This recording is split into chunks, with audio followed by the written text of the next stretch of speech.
12시 많은 참여 바랍니다.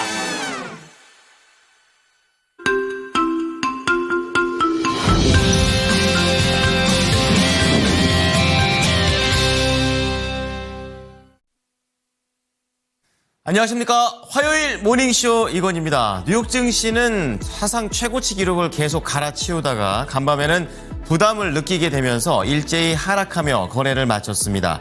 이날 중국에서의 호황제가 뉴욕 증시에 영향을 미치는 그런 모습이었었고요. 그리고 끝을 모르게 올라가고 있는 가상화폐가 약간은 흔들리고 있다는 경고성 메시지들도 나왔습니다.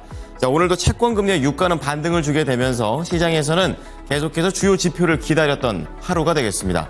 자, 오늘도 모닝 체크인을 통해서 시장을 한눈에 바라보시기 바랍니다. 첫 번째 하이라이트입니다. 자, 미국의 이 소비자들은 계속해서 미국 경기에 대한 기대감을 키워가고 있습니다.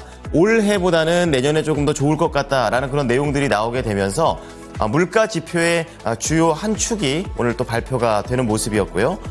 두 번째로 보시게 되면 엔비디아가 결국에 악재를 맞게 됐습니다.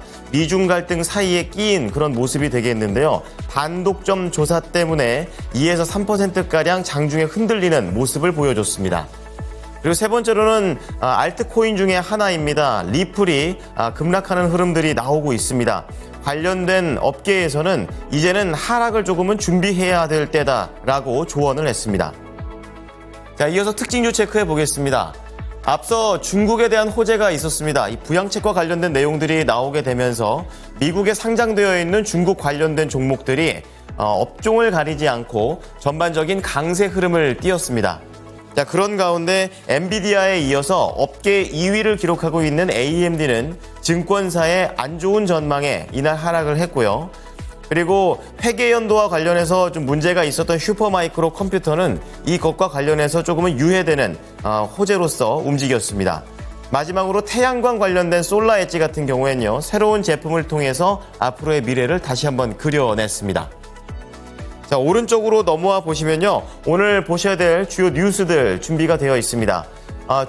중국과 관련된 뉴스들이 좀 다수 이르고 있는데요. 첫 번째는 이제 14년 만에 중국이 통화정책 완화를 보여준다라는 그런 내용이 되겠고요. 그리고 반독점과 관련해서 앞서 헤드라인하고 맥락을 같이 하는 엔비디아 반독점 조사 착수와 관련된 소식이 있습니다. 여기에 더해서 종목 얘기로는 마크로젠이 있습니다. 지금 국책사업의 최종 사업자로 선정됐다라는 개별적인 호재들도 있습니다. 자, 밑으로 내려와 보시면 오늘 리포트 3가지 종목이 준비가 되어 있는데요. 첫 번째는 제약바이오 쪽에서 지노미트리가 되겠습니다. 얼리텍B 그리고 얼리텍C, 지노미트리가 갖고 있는 파이프라인이 되겠습니다. 앞으로 미국 시장에서의 긍정적인 전망을 예상했고요. 그리고 파마 리서치도 체크해 보겠습니다. 지금 파마 리서치는 내년에 해외 시장으로 진출할 수 있는 원년이 될 수 있다는 그런 내용들이 나오고 있습니다. 빠르면 하반기부터 구체적인 실적으로 나온다라는 전망도 함께 했습니다. 자, 그리고 광고 쪽에서 제일기획입니다. 이제는 4분기 실적과 관련해서 긍정적인 전망을 내놓고 있고 바닥이다라는 관점을 제시합니다. 자, 뉴욕 증시 3대 지수 체크해 보겠습니다. 이날은 일제히 하락을 했지만 많이 밀린 것은 아니었습니다. 자, 이날 다우지수가 0.5%, 나스닥 지수 비슷했고요. S&P 500 지수도 3대 지수 모두 다 0.5에서 0.6 정도의 하락세를 보여줬습니다.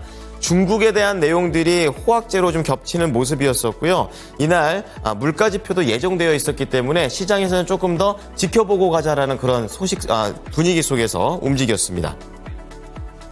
첫 번째 헤드라인입니다. 이번 주에 봐야 될 것은 물가 지표다라고 월요일 날 말씀드린 바 있습니다. 그런 가운데 이날의 또 다른 지표 중에 하나인 심리 지표가 하나 발표가 됐는데요. 바로 이 미국의 뉴욕 연방준비은행에서 발표를 한 11월 소비자 기대조사가 되겠습니다. 단기와 중기 영역에 걸쳐서 소폭이지만 모두 다 높아졌다라는 조사 결과가 나왔는데요.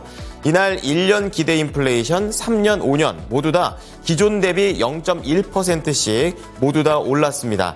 한 달 만에 다 반등을 한 것이고요. 뉴욕 연은에서는 이것과 관련해 1년 전과 비교한 가계의 현재 재정 상황은 인식은 거의 변화가 없지만 앞으로 1년 후에 대한 걸고 있는 기대는 11월에 상당히 개선됐다라는 평가를 내렸고요. 구체적으로 1년 후에 재정 상황이 더 좋아질 것이라고 응답한 소비자들의 비중은 37.6%입니다. 지난 2020년 이후에 최고치를 기록했습니다. 자, 미국의 경기에 대한 자신감은 계속 이어지는 가운데 이날 엔비디아와 관련된 악재는 나와줬습니다. 이날 중국 정부가 엔비디아 측의 반독점 조사에 착수한다는 얘기를 전일 발표를 했고 이날 본장에도 악재로서 반영되는 모습인데요. 중국 총국은 엔비디아가 이스라엘 반도체 설계 회사인 멜라녹스를 인수하는 과정에서 반독점법을 위반했을 가능성이 있다라고 얘기를 했습니다. 중국 당국의 이번 조치는 지난 2일 미국이 중국에 대한 반도체 수출 통제를 발표한 지 일주일 만에 나온 것이라고 CNBC는 꼬집었습니다. 이로 인해서 엔비디아는 본장에서 2.5% 하락 마감했습니다. 자, 마지막으로 가상화폐 관련된 소식입니다. 이제 긍정적인 내용은 아니었었는데요. 알트코인인 리플과 시가총액 2위 알트코인인 이더리움이 최근에 하락세를 보이고 있는 가운데 업계에서는 가상화폐 시장에 대한 경고를 내놨습니다.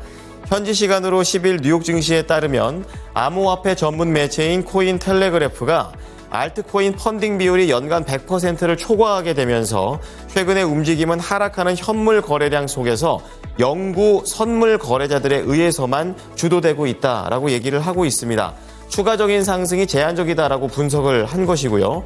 또한 트럼프 당선인의 정책이나 미국의 증권거래위원회의 친가상화폐 성향의 수장이 지명된 것과 같은 상승 모멘텀의 효과가 다하게 된다면 알트코인 같은 경우에는 강한 하락을 예상한다고 밝혔습니다. 자, 특징주 체크해 보겠습니다. 뉴욕 증시에 상장되어 있는 중국 관련된 종목들입니다. 전자상거래, 여행, 게임, 자동차를 포함해서 두 자릿대 상승률을 보여줬었는데요. 대표적인 전자상거래 업체인 핀도어도입니다. 10.45% 상승하면서 110달러의 거래를 마쳤고 이날 중국의 통화정책에 대한 기대감이 그대로 반영이 됐습니다. 자, 두 번째는 엔비디아에 이어서 업계 2위 AMD입니다. AMD는 오늘 크게 하락을 했는데요. 뱅크 오브 아메리카가 지금 시장 점유율 손실 가능성을 언급을 하고 그리고 맞춤형 칩에 대한 시장 트렌드를 AMD가 따라가기가 쉽지 않을 것이다 라고 얘기를 했습니다. 매수해서 중립으로 하향 조정을 했고 주가도 180달러에서 155달러까지 목표가를 하향 조정했습니다. 5.5%나 그래서 밀리면서 130달러의 거래를 마쳤고요. 현재에도 점유율이 4%밖에 안 되기 때문에 엔비디아를 이기기가 쉽지가 않다라고 얘기합니다. 자, 세 번째로는 슈퍼 마이크로 컴퓨터가 되겠습니다. 연례 보고서를 조금 더 뒤로 미뤄서 내도 된다라는 나스닥 시장에 얘기가 나오게 되면서 음봉을 기록을 했지만 그래도 상승하면서 거래를 마쳤습니다.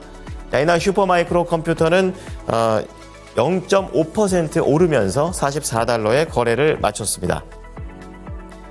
자, 마지막으로 태양광의 대표적인 종목입니다. 솔라 엣지 테크놀로지가 되겠는데요. 가정용 배터리 출하 소식이 나오게 되면서 이날 강세를 띄었습니다. 11%나 급등하면서 14달러의 거래를 마쳤습니다.